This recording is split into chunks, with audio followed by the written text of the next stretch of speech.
অথচ একদল লোক আমাদেরকে তোহমত দেয়, অপবাদ দেয়, আমরা নাকি সাহাবাদেরকে বিদ্বেষ করি। আস্তাগফিরুল্লাহ, আস্তাগফিরুল্লাহ। তাদের বিচার হাসরের মাঠে আমরা আল্লাহর আদালতে দেব ইনশাআল্লাহ।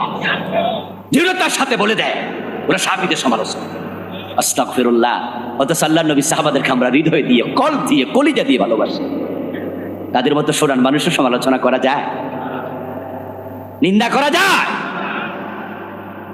কিন্তু তারা যেহেতু মাসুম না, তাই তাদের কিছু ভুলও হতে পারে, কারণ তাদের উপর তার ওহী আসে না।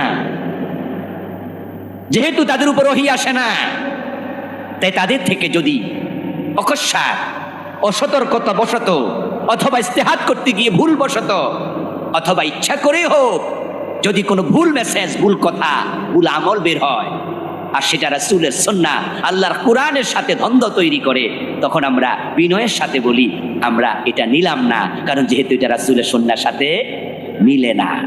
আমার বন্ধু, এটাই সাহাবীদের শিক্ষা, আল্লাহর নবী থেকে তারা এটাই শিখেছেন। এই জন্য কোন সাহাবী যখন কোনো কথা বলতেন, অন্য সাহাবী যদি দেখতেন এই কথাটা কোরআনের সাথে মিলে নাই, হাদিসের সাথে মিলে নাই, তখন ওই সাহাবী তা প্রতিবাদ করতেন, বলতেন যে আপনি এই কথা কোত্থেকে পাইলেন, আপনি প্রমাণ দেন, কেন বললেন, জবাব দেন। এই জন্য ইসলাম আল্লাহ এবং রাসূলকে যেই কোনো ব্যাপারে চূড়ান্ত অথরিটি বলেছে, যেই কোনো ব্যাপারে চূড়ান্ত অথরিটি আল্লাহ এবং তার রাসূল। দ্বীনের ব্যাপারে আল্লাহ হলো শারে হাকিকি আর রাসূল হলেন শারে মাজাজি। আমরা যদি কোনো বিষয়ে ঝগড়া করি, আলেমে আলেমে পেছ লেগে যায়, কিছু মাসালা ইমাম আবু হানিফা একটা বলছে, ইমাম শাফি আর একটা বলেছে, এমন আছে না নাই? দুইজনকে আমাদের মতো আলেম না, বড় আলেম? কত বড়, অনেক বড়। তাদের কথার মাঝেও কন্ট্রাডিকশন আছে, একজনের কথা একরকম আর একজনেরটা ভিন্ন রকম। এবার বলুন তো, আবু বকর, হযরত ওমর, তারাও মাঝে মাঝে দুই রকম কথা বলছে, এরকম ঘটনা আছে না নাই? সাহাবাদের মাঝেও একজনের সাথে আরেকজনের কথা উল্টা হতো। আল্লাহর নবী সাহাবারা আমাদের জন্য আদর্শ, অনুকরণীয়, অনুসরণীয়। তারা জান্নাতি মানুষ, তাদেরকে আমরা ভালোবাসি আমাদের জীবনের চেয়ে বেশি। তারা রাসূলকে অনুসরণ করেছেন কদমে কদমে, পায়ে পায়ে। এই জন্য তারা সামনে, আমরা তাদের পিছনে। তারা আমাদের অগ্রজ, আমরা তাদের অনুজ। তারা আমাদের লিডার, তারা আমাদের পথ দেখানো লোক।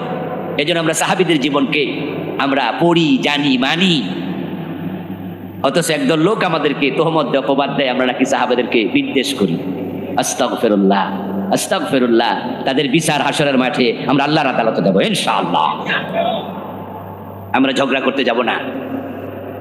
রাসূলুল্লাহর ওমর, সাহাবী ওমর, ইসলামী রাষ্ট্র তিনি কিভাবে চালাইছে, অর্ধ দুনিয়া চালাইছে।